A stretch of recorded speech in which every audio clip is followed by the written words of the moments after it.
What's up, fellow movie buffs and film connoisseurs? It is your self-proclaimed cinema shogun here, welcoming you to the channel where we slice and dice through your favorite movies and TV shows with a well-edged samurai sword. And I just got done watching episode 4 of Loki. Right off the bat, I can say that I liked it more than the last episode, and this might be my favorite episode of the season so far. But that's not saying much, because I just feel like the show's been pretty weak. It's been kind of boring. There hasn't been much going on. Now, the episode starts off with the kid female Loki. You know, we get to see where she was taken from in the timeline and things like that. And it was completely obvious that this little girl Loki, was more competent than our Loki, than the Loki we know in this TV show.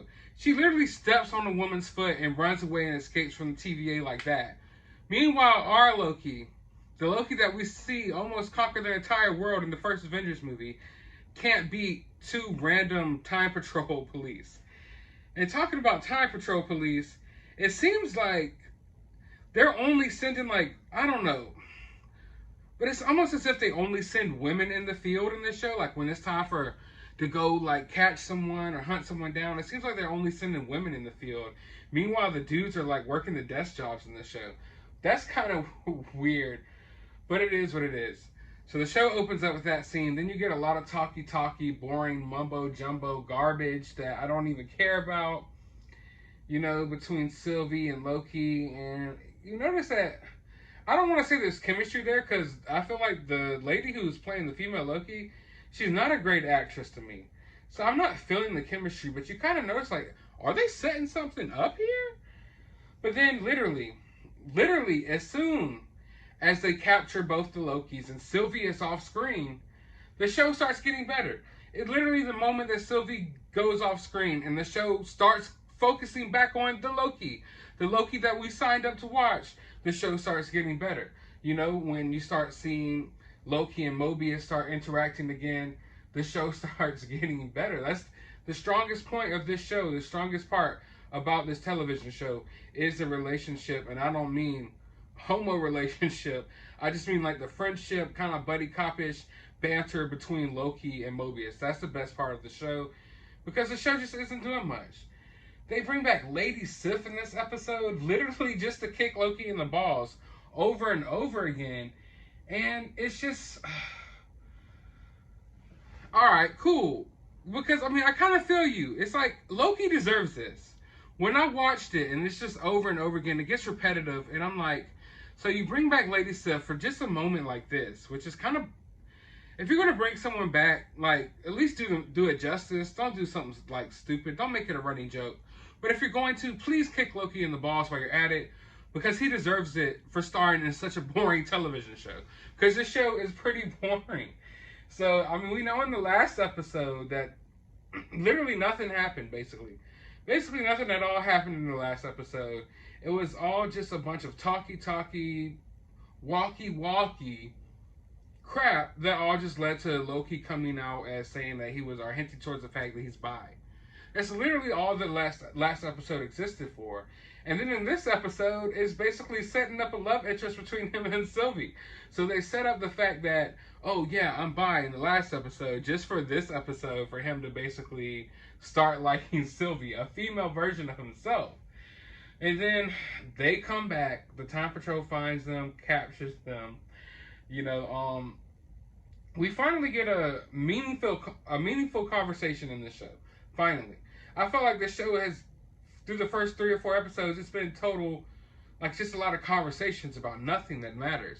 But finally, I feel some emotion when Loki's sitting down with Mobius and he's trying to tell him that he's a variant too, you know? Finally, we have a meaningful conversation. It wasn't long at all, but he reveals that they're variants, you know? So I thought that conversation was pretty cool. It intrigued me a little bit. Because a lot of times when they're having conversations on the show and they're going back and forth, when it's not between Loki and Mobius, like all the other conversations are boring, dry, and dull. They did not find the best actors for this show. And then you get a lot of more talky between Mobius and the other woman, and it's just all a bunch of mumbo jumbo basically. And then the show like basically starts picking up. You know, Mobius realizes, like, he does some investigative work of his own, you know. He's sitting there thinking about what Loki said, And he finds out that he is a variant. He finds out that what Loki was saying was true. And then the show starts picking up. He comes to get Loki. And then bam, as soon as the show starts picking up, as soon as you think you're going to get the show that you came here to watch, Mobius gets freaking pruned. The best character in the show. The best character in the show, Mobius gets pruned. Literally the only reason why I'm still chugging along watching this is for Owen Wilson. Because the Loki that I signed up to watch has been completely and utterly just destroyed in the show. Like, he's not given much to do. He's been sidelined in his own show. He's been, like, demeaned and demoralized in his own show. He's the weakest character in the show by far. So I'm here for Mobius, and Mobius gets freaking pruned. He gets freaking pruned. And then we finally see the Timekeepers. And I'm like, oh no, I know Marvel went there. Marvel went there. The design of the Timekeepers was interesting. It was cool. It was weird. It was Jack Kirby-ish.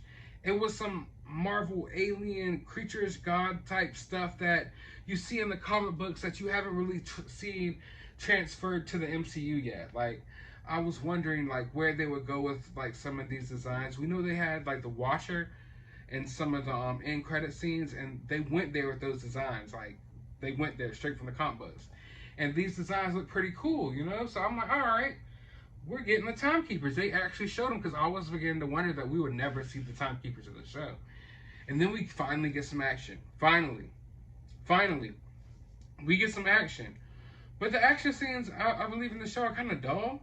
Coming off of Falcon and the Winter Soldier, where I felt like the action scenes were like marvelous. Like, the action scenes in Falcon and Winter Soldier were pretty dope. But in this show, it's just like, it's kind of boring. Like, Three Musketeers, like old school 90s sword fight, like action, you know? And Loki has a hard time fighting two guards. You know, he can't even handle these two guards. Meanwhile, the female Loki easily destroys her guards, takes them out. You can tell that she's just so much more powerful at Loki, is so much more skilled at fighting. And the Loki we know is just having trouble with these two guards. They finally take the guards out. Then they go attack the Timekeepers, and lo and behold, bam, the Timekeepers are freaking robots. The Timekeepers are freaking robots. And it's frustrating. It was frustrating because just when you thought this show finally did something, just when you think that something finally meaningful happened in the show, just when you think we were finally getting somewhere, it all means nothing. Everything that happened in this episode, once again, all means nothing. And this was episode 4. We have 2 freaking episodes left. So I can go ahead and tell you right now that this series kind of sucks. No matter what happens in these last 2 episodes, when you have a series of 6 episodes and 4 of them, literally nothing happened.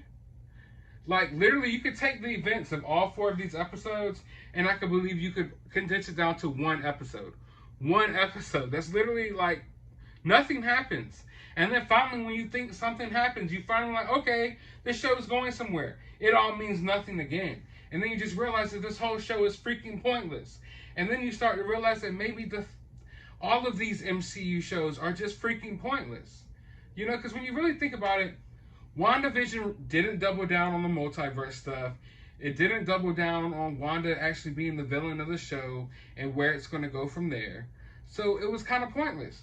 Then you go over to Falcon and the Winter Soldier. What was that show really about other than to say, hey, everyone's racist, and guess what? Now Falcon is the Captain America. We already knew that at the end of Endgame. When Steve handed Falcon the freaking shield. So where did all that happened in these first 2 MCU shows so far is Wanda got a new costume and Falcon got a new Captain America costume. And now here in Loki, I guess all that's going to happen in this show is we're introduced to a female Loki. That's about it. So, the Timekeepers are robots. So that leaves you with the question, who is behind all of this? Is it Kang? Is it going to be Kang? We know Kang is coming in the MCU soon. So I think that could be that's a safe assumption. But maybe Marvel will find a way to ruin that as well and just make it totally pointless, like they've done with this entire show. Oh. So, after they find out that the Timekeepers are robots, my feelings were confirmed. When I was watching the show, I was like, are they trying to set up like a little... Like, are they trying to make Sylvie and Loki a thing here? Are they trying to make Sylvie and Loki a thing here? And I was just thinking in my mind, like, it would be so hilarious if they do, because people would flip. These shippers and these random SJWs who claim they love Marvel would flip. Because just last week they were championing Loki, and it was the most brave, awesome show ever, because they announced that not Bucky, but that Loki was bi. And then now he's about to have a girlfriend. He's about to have a female love interest.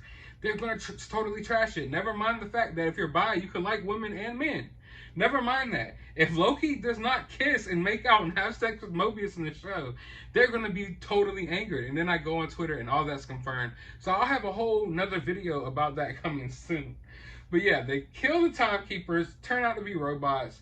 Then you get a scene where Loki looks like he's about to kiss Sylvie. And then right there, of course, Loki had to be pruned. Right before Loki does something straight, he does something a little too straightish. They had to prune Loki. Show basically ends, and then for the first time in the series, we get a post-credit scene. And you see Loki waking up. We don't know where he's at.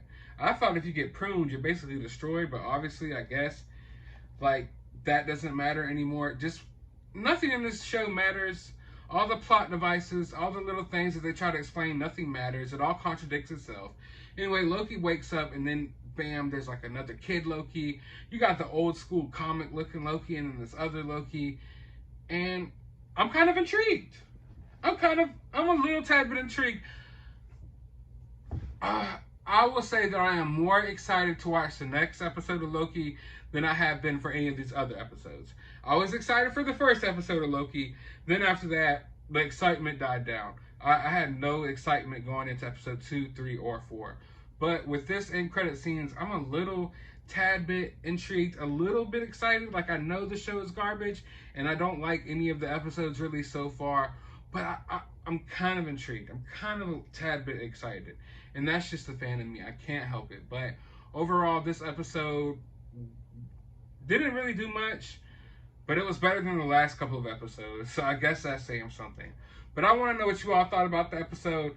Let me know down in the comments below. While you're down there, hit that thumbs up button, hit that subscribe button, and as always, find some time out of your day to go watch a movie.